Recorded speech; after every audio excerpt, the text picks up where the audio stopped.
देखिए दोपहर लंच करने आ गई है, दूसरी फ्रेंड को अपना बुला रही है। अभी आई थी दूसरी फ्रेंड भी, ये दे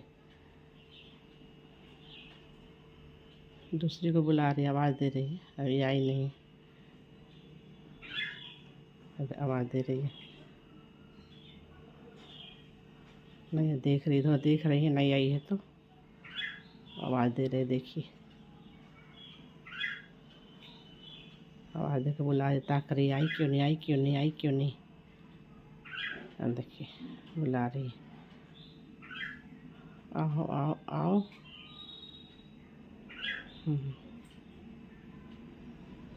खा भी रही है, आवाज़ भी दे रही है।